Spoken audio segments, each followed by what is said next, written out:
everybody, Zach again, Torah.com, coming in, making a video for you today. It's really apparent right now that we're getting close to that time of the year when jolly old Saint Nick comes down everyone's chimney and leaves presents and devours an endless supply of milk and cookies. The reason I say that is because all of these YouTube channels out there are putting videos out. It seems like I'm subscribed to a number of Christian channels out there. Some I pay attention to, apologetics ministries, some that I can glean good information from, and other Torah, type ministries as well. And there's just a lot of videos out there right now defending Christmas. Everyone has to save Christmas. If you never noticed how many, every year there's a new movie that comes out, something saves Christmas. It was Kirk Cameron saves Christmas, or Ernest saves Christmas, or I don't know, did Mr. Bean have one? I'm not sure. There's always a new movie out, about some character saving Christmas, because the reality is Christmas is in trouble. People are going back, they're finding out and discovering that, first off, it's not in your Bible, and number two, that in fact, it has pagan fertility roots. So recently I did a video and someone in the comment section called me out saying about the Chicomecoatl statue. It was an Aztec Aztec goddess that was worshipped, by the Aztecs. And she's holding what looks like a Christmas tree and, 2 pine cones. And someone messaged me and says, "Zach, that's not a Christmas tree. That's a spear." Ugh. And so just so we have ourselves clear, I don't know what kind of spear you think these people were throwing. I've never even seen a spear shaped like that at all, except maybe like in the movie 300. I think maybe they had some spears like that. But no, this is a fir tree. It's an evergreen tree. There are 3 different types of evergreen trees that grow in the area where the Aztecs lived. Okay, and one of them is a pine tree and produces pine cones. She's holding pine cones, and some people say, "Well, Zach, those are ears of corn." Have you ever seen ears of corn shaped like this? No. Now there's an Aztec god who is a god of corn, a god of maize, and yes, he is holding 2 corn cobs. He's holding 2 ears of corn, but Chicomecoatl, who is the Aztec goddess who was worshipped as a symbol of fertility in the springtime, like all the other springtime fertility goddesses, she has symbols of fertility. Her worship time was right after the spring equinox, right about the time that most people celebrate Easter. And folks, if you have not watched my video on Easter, I'll keep that up here at the top right. You can watch that. And it goes through some of these other fertility goddesses. See, this is very simple.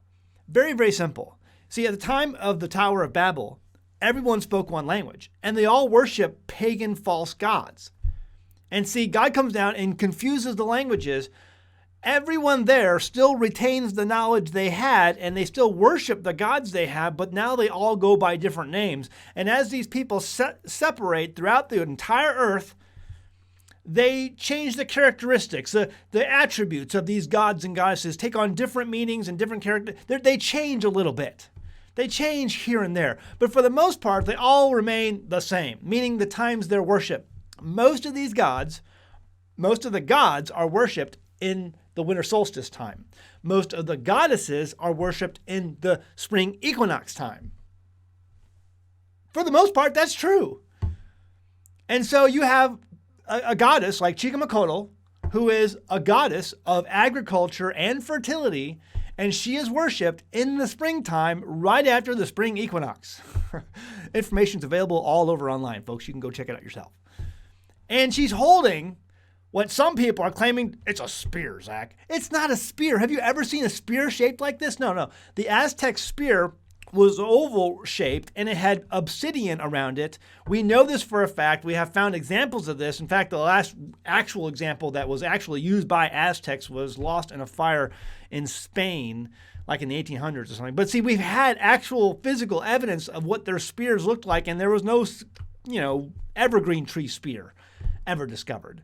And the drawings that we do have that show these obsidian type spears, not some evergreen tree spear. It's not a spear.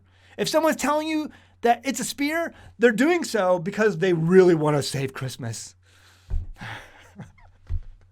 They really want to save Christmas. And I don't care if some expert says it's a spear. I mean, experts say, the earth is billions of years old. And the experts say that we should have all died 30 years ago in, global climate change. But alas, to Al Gore's disappointment, we're all still here. I don't care what experts say. I don't care what Bible scholars say.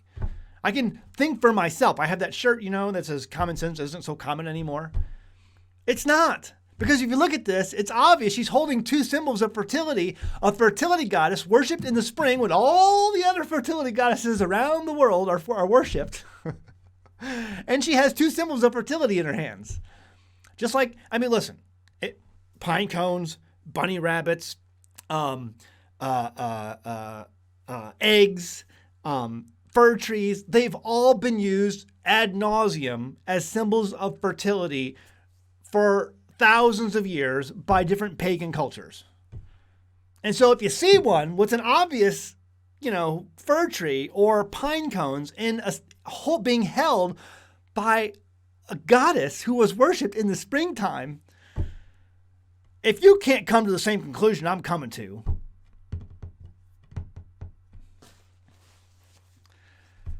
and to see some people within our ranks even defending this or trying to normalize Christmas, it kind of makes me a little bit crazy.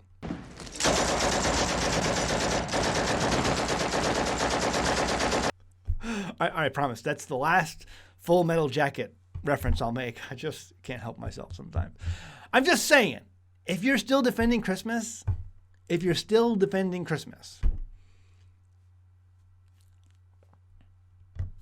not about what it means to you.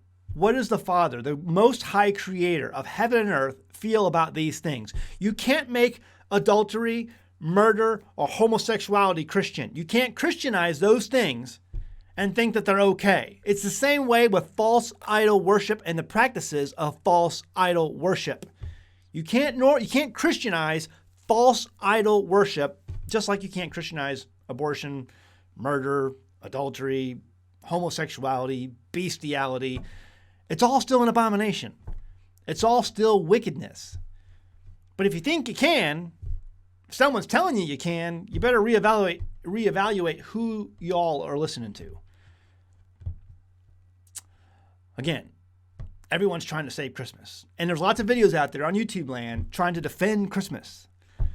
And the reality is, I'm more so than most years, it's because people are coming to the same conclusion I am, and others have gotten to, is that these things are rooted in places of wickedness that we shouldn't be partaking in. The whole world celebrates Christmas. That's the first good indication or clue that you should not be. Yeah, Christmas is in trouble. It needs to be saved. It's in big trouble. All right, we'll leave it at that. Go home, read your Bible. Thanks.